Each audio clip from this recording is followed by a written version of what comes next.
Previously on Bite Size and Baby Steps. I tell you, when I was young, 15 years old, one coach came up to me. He stopped me on a big training camp.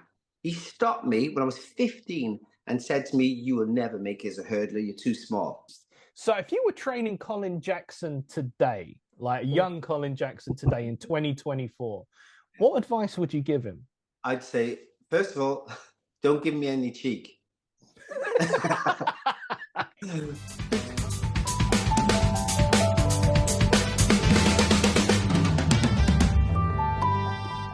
Somebody has sent you a question. Where's the question? Where's the question? It's there. I promise you, it's there. Is it from my mum? Stop claiming you met the nut juice. Here's the question, and I don't know if you'll be able to answer it. It says, how long does it take for my muscles to remember as my fat has a better memory at the moment? So, for example, if I start bench pressing again like I used to, so the amount of times, not the weight, because I can't lift like I used to lift, but like if I start to bench press the amount of same times a week, and my muscles go back within 2 weeks, people will go, "Have you been working? You're working out, right?" Because Rona wants to know how long does it take to remember. So do you think that your muscles remember things from decades ago then? So if you haven't worked out for years, and then all of a sudden your body will say, "Oh yeah, I remember this." Yeah, I retired in 2003. I can still hurdle. My body still knows how to do all the movements. I mean, my athletes always have a massive inhalation of breath when I go to look at the hurdles. They're thinking A&E, A&E, A&E. Yeah. But I know I clear it, and they're going, "That's pretty impressive." And I say, "Yeah, it's not bad after 21 years." So yeah, your body can remember. It doesn't take long at all. So if your muscles have been already trained to a particular level and you start working them out again, it will not take that long whatsoever. So again, it's just investment in yourself. Put that time in. And that's why, remember I said right at the beginning that if you started doing a lot of exercise as a kid, it would help, because that kind of grew your muscles in that sense, and it sets out the standard for your body, and that's what your body remember. As I also say, it doesn't take too long for your body to go back.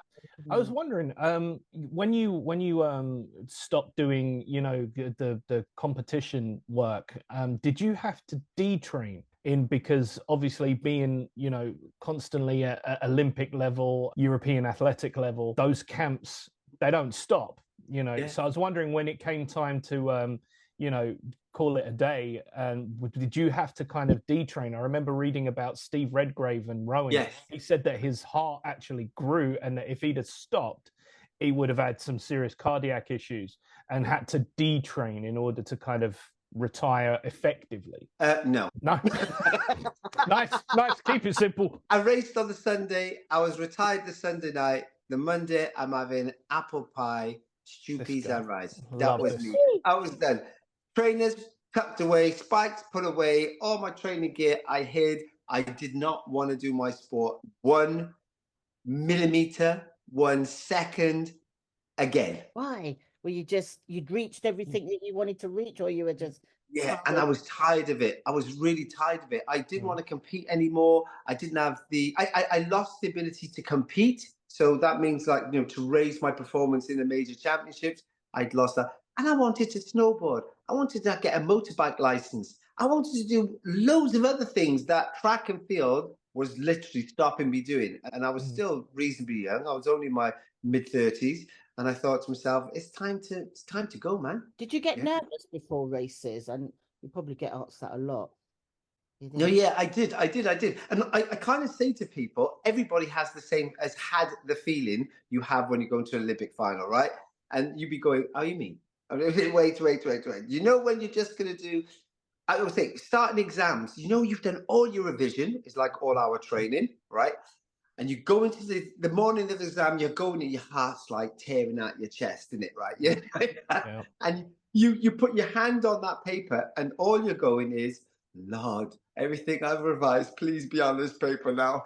And then you turn it over and you either go, "Hallelujah," or you go, "Jesus." So that is the same feeling you have when you go on that Olympic final. So it's either, yes, I'm ready to go, or it's like, oh, no, things have not gone so well. What do you say if it's like not going, you know, you're not feeling the way you want to feel? Because I know, like, when I go on the stage, I only get nervous on the first night if I'm doing the day. And again, it is the heart's, you know, pumping. Your legs and your knees feel weak, and you know everything's going crazy. But I find as soon as I step on the stage and say that first line, I just kind of go into autopilot, and you know it's kind of off. I mean, I'm thinking, because obviously you don't want to mess up your lines, but just the fear of starting can be so overwhelmed. But I find that once I step on the stage, it goes flow state. And you're going to say to me, that's the reason. Well, you're telling me you cannot lose weight. You cannot focus to lose weight when you can do that. Oh, you're getting called out. You're getting called out, Lou. Now I don't believe you. Because once you go to automatic pilot, because you can do it, because you know you've done the preparation, you can nail it. And so if you can nail the performance, you can nail this. It's the same. You know, you're good at running. I'd like to think I'm good at acting. It's really what I like doing. So I know that I want to go out there and just give it the best performance. I need to transfer that mindset. But it's there. So we got to somehow we got to find your trigger. So we got to think, what is it going to be that's going to make you go, that is it for me? You know, like how people like sometimes say, I'm going to lose weight from my daughter's wedding, and they do it. Some people go, I'm going to lose weight for the summer, and they do it. You're no different to them. You can do it. And you just told me you could do it. You admitted it without admitting it. The trigger is buried under the fat, okay? It's underneath the fat. When I find it, I'll press the button. Press the button. Bite-sized and baby steps while I look for it, you know? That's what's going on here. Oh, you guys, I swear, I'm still trying to think, what is it I'm good at? I'm just surrounded. I've got A-class actors, I've got Olympians, and here's old me. Do you know what I mean? I'll get my coat. I'll see you later. You got the radio voice. I've got the radio voice, of course. Yes. And the charm and the wit and everything else. Thank you, sir. Keep the verbal love juice coming, Colin. Keep it coming. I think I haven't got any more questions. I got one. Who would win in a fight, Linford Christie or Chris Akabusi? Chris. I knew it. I knew he's a dark horse. You know, right, this is going to sound really weird. Like, Linford got no flexibility. Well, Chris is a little bit like, you know, can windy. So Chris can move round him and move like that. Linford's like... Rock'em sock'em robot. Yeah, exactly. But don't let Linford catch you, because if he catches you, you're going down. Yeah, for real. Your bite-sized and baby tip to us. Hold a plank, do some push-ups, because they work every single element of your body. Oh, Colin, it has been such an honor and a pleasure and a delight. Just what she said. Yeah, absolutely. And we'll have to get you back again if you would love to. Would love to, yeah. Would love to.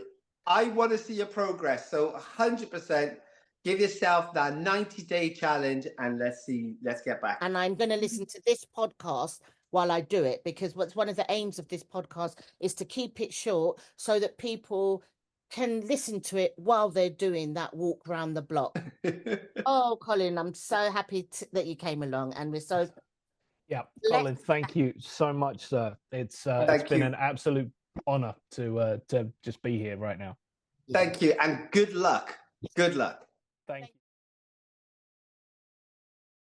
Don't do that. So I'm already getting a bit of envy from both. You know, I'm envious now. You're interviewing us now, aren't you? Yeah.